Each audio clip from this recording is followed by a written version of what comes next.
If you haven't already been in touch with your banker, please do so. You want to be at the forefront of this. Virtually almost every business seems to have some interest or ability to apply for the Payroll Protection Program, or PPP. So we have no idea how quickly those funds will go. This episode brought to you by Suites at Madison. Meeting and conference rooms for rent by the hour, week, month, or year. Suites at Madison, where business gets done. Check them out at www.downtowntampaoffice.com. Now, on to the show. You are listening to the Invest Florida Real Estate Show, covering topics in lending, buy and sell strategies, property management, hot markets, and tips and tools to guide you along the way on your path to real estate success. You want Florida investment real estate talk? You have come to the right place. And now, our hosts, Eric Odum and Steven Silverman. Hello, and welcome to another episode of the Invest Florida Real Estate Show. This is your co-host, Eric Odum. I'm flying solo again. I know that some of you have asked about Steven. I just wanted to let you know he's fine. The challenge is that right now, besides our regular day jobs, we're down some personnel in the office. And as you can imagine, there's been a tidal wave of requests on the property management side that require our attention. Folks asking for forbearance. Well, actually, our landlords asking for forbearance from their banks. Tenants asking for forgiveness on rent. And information that's being required from both parties to understand better and assess the risk and the issue with the number of paying tenants in their plazas or centers and their office parks. So that's the situation. Besides our day jobs, it's just tough for us to handle this tidal wave of requests and try to get us together in the same time, in the same room with a quality microphone. Well, we can't get together in the same room anymore. It's really about trying to find time that we're not having to be out on a property or we're having to deal with another issue. It just required some challenges. And as soon as we can get back to normal, Steven will be back on the show. Until now, it's going to be just me, and I'll be trying to get information to you as timely as possible, and we'll record these important conversations as soon as we're able to get guests that will be able to provide valuable information for you. Things change fast, guys. We recorded last week an episode. It's already, information on it is stale. Today is April 2nd, 2020. We would like for this to be live on April 6th. We don't usually timestamp our episodes, but because of the fast changing events, it's necessary. Today's news is old news in a very short period of time. April 3rd begins the period of the PPP program. The PPP program we're going to be talking about is part of the $2 trillion package recently passed by Congress. Even though it's set to go live tomorrow, there are still questions surrounding. As a matter of fact, we were sent an application for it on Tuesday and then told to wait. Today, we're going to try to clear some of that stuff up. In the meantime, if you've not done so already, I would encourage you to go to the SBA site and get additional information there. We'll also be posting information on our site as it is around the CARES program, the PPP program, and some of the other programs that might be out there that will be able to help you. Please go to our Google Play Store or iTunes and give us a review. And we ask for this every episode. I know that you guys that are regular listeners, so many of you have already filled out that form and told us what you think about the show. But it is important to continue to provide feedback to potential guests. They will look and read that and determine whether they feel like it's worthy of their time to come on the show. So if you've not done so, it's much appreciated to give us a review on the iTunes Store or the Google Play Store. Today we have with us Owen LaFave. Owen is the Pinellas County Market President for the Bank of Tampa. Owen's a well-known presence and leader in our market for over 20 years, and I'm happy to call him a friend. He has been intricately involved in handling and mobilizing the bank's reaction to CARES, which is the $2 trillion package that just was passed, the stimulus package. And he also is overseeing and involving himself in bank operations and credit monitoring as we navigate this crisis. Owen, welcome to the Invest Florida Show. Eric, thanks for having me. Owen, I know it's crazy right now for you. There so much of this proposal that was really, so it's the law that's been signed, the CARES Act, has been put on the banks. So why don't you give us a little 30,000-foot view of what your days have been like recently? Crazy is good. Absolute insanity is probably a better description, but we were in the throes to begin with of clients reaching out to us asking for either principal deferrals or full payment deferrals, just because a lot of their businesses have been shut down by order of the government. And of course, on the real estate side, some of our clients are reaching out because their tenants are unable to pay. So we're dealing with that. We're not only dealing with staffing issues, and banking is an essential service. So we're keeping most of our offices open at this stage, but figuring out who can work remotely. And then you layer on us trying to kind of quickly and a little unexpectedly mobilize to take care of the Payment Protection Program, which was part of the CARES Act, and how to implement that with really at this point is limited information. I mean, it is a lot, and it is crazy, and just trying to be as responsive as we can to our clients as possible. Yeah, and I know it's tough because we have the same issue on our side where phones ringing and people want regular service that they've always received, and it's just not practical because not only are you have human resource issues, but you also have this enormous flood of additional work that all of a sudden has to be taken care of. And I know it can be frustrating for people when they're trying to get business conducted, but it's the reality. And I know the bank's no different than us here at the property management firm. We've been just getting pounded. Yeah, there's a lot of anxiety, and understandably so. I mean, not only just concerned about the viruses, but people's livelihood and their businesses are at risk. And a lot of businesses have employees that they value and feel, very strong about personally, and are put in a difficult position of whether, they can maintain them or, have to furlough or let go some of employees. And it's wild. I've never seen anything like it. Of course, in our life, I don't want to say it's unprecedented because, 100 years ago, the world dealt with something that was not too dissimilar with the Spanish flu, but certainly in our time, we've never seen anything like this. Talk to us a little about you mentioned that some of your clients were coming to you with forbearance and payment structure adjustments, and how quickly can you guys respond to those? And I know there's no one size fits all solution to these folks. It's going to be an individual basis, but how quickly can you respond to these types of, hey, Owen, we need to get interest only this month, or I can only pay you half, or where do we have cash flow issues? How quickly can you respond to that? Thankfully, we're the Bank of Tampa is a local bank, so all of our decision makers are here locally, and we've kind of, as an interim stage, have increased some signing authority to be able to move quickly on some of these things to take care of our clients who are truly in a state of emergency. So, I think we've gotten back with approvals sometimes within a day. I mean, typically it takes a day or two, and we've signed forbearance agreements as soon as, a few days to a week. So, I mean, we are trying to move quick. We're trying to be efficient and, just trying to help out people in need. And, we've also taken an approach. It's a case-by-case basis. We look at everybody and try to figure out what exactly they need to kind of cater it towards their business versus, I've seen some other banks, and not saying it's right or wrong, but they just kind of blanket like, this is what we're going to do if you come to us. But, I'm also hearing, from clients that have relationships at other banks that, they're not being as responsive, but I fully understand it. I mean, there's a lot of people in need, and there's only so many people to answer the phones and respond to someone's issues. Nobody. There's no business that has the human resources just sitting spare in the closet to all of a sudden say, hey, we got an emergency. Let's go ahead and handle this tidal wave that's coming in. It's just not the way it works.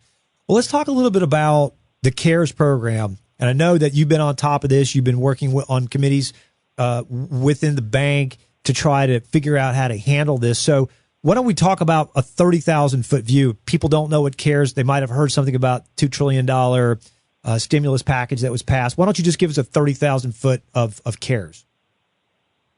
Yeah, so the CARES Act was, you just touched on it, Eric, is a $2 trillion stimulus package that is intended to try to, just lessen the pain of everything that the country is going through and is getting prepared to go through. And so part of that, where it's kind of pertinent and applicable to businesses and banks, was the Payroll Protection Program, or PPP. So that's one of the provisions where there is a government guaranteed loan that banks are responsible to implement. And I think we need to let people know that $2 trillion sounds like a lot of money. It's sort of like infinity people don't really have much of an idea of what that looks like. And they, there's a lot of money. It's not going to make you whole, but it is meant, the general purpose of is to make sure that they're just not, that there's already mass layoffs. We saw the unemployment numbers here recently, but trying to retain that as much as possible, where everybody's just not all of a sudden removing all their employees. And that's sort of the idea, is the protecting the employee, correct?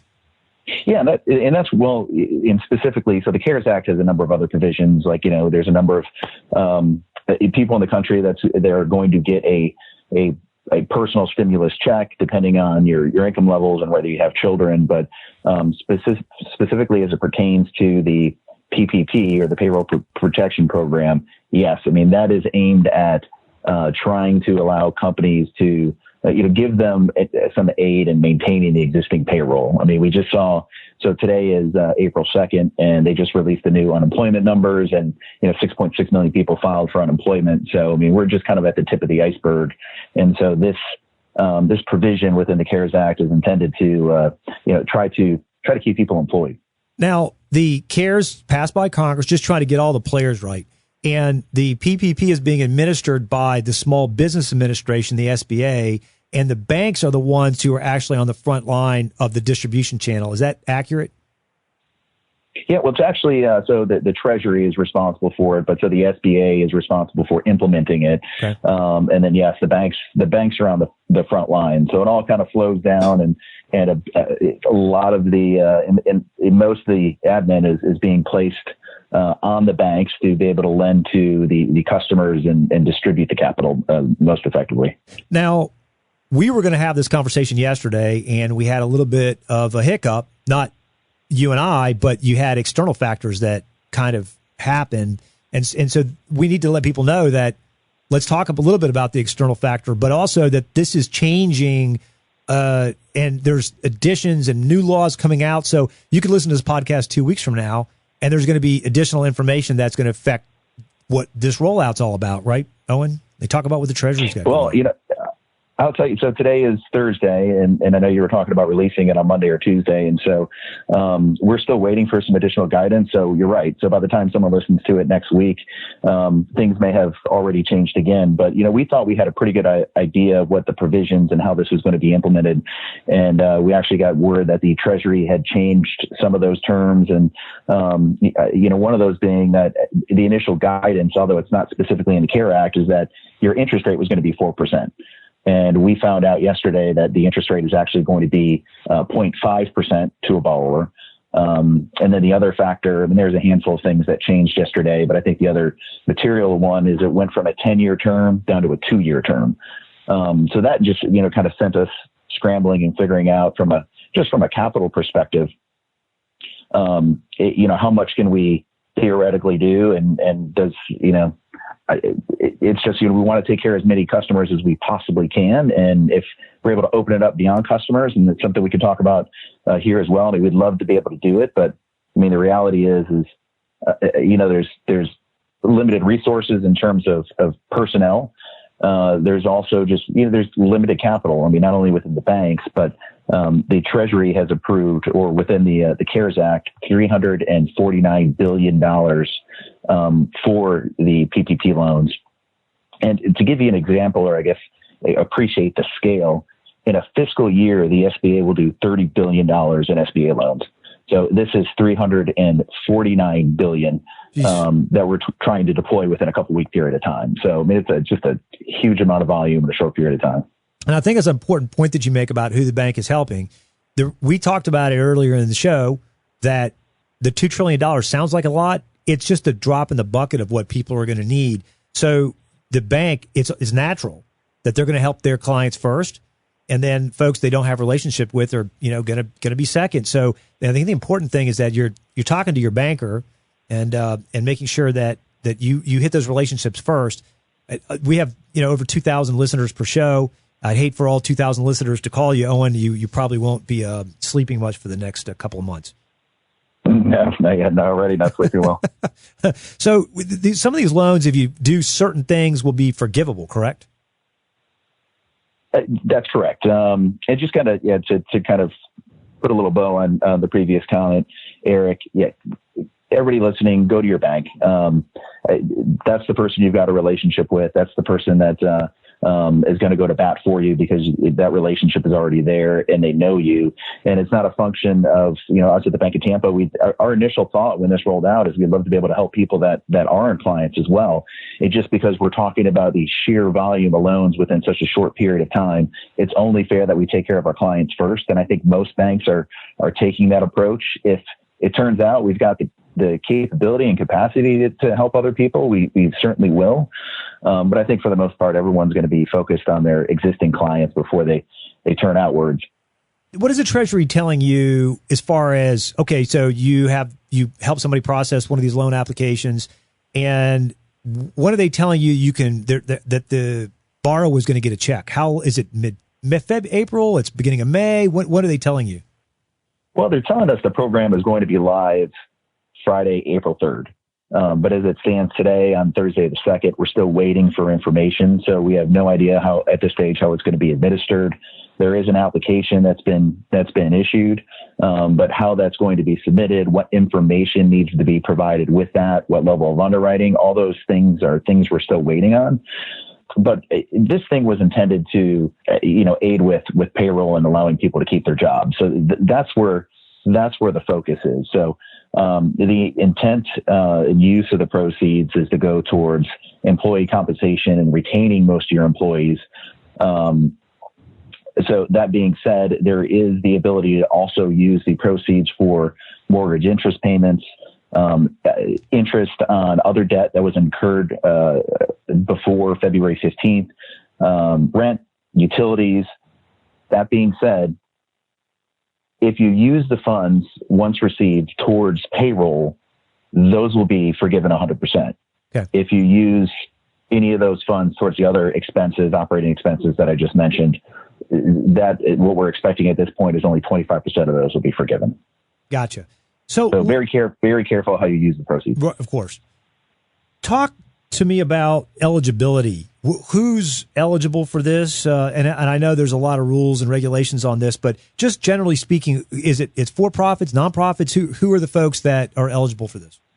Yeah, so it's a little bit wider than your typical SBA qualification for eligibility standards. So the way this is written is that all small businesses that are less than 500 employees, and it also includes nonprofits and 50C319 veterans organizations, tribal businesses, and those businesses can theoretically apply for funding Friday, April 3rd.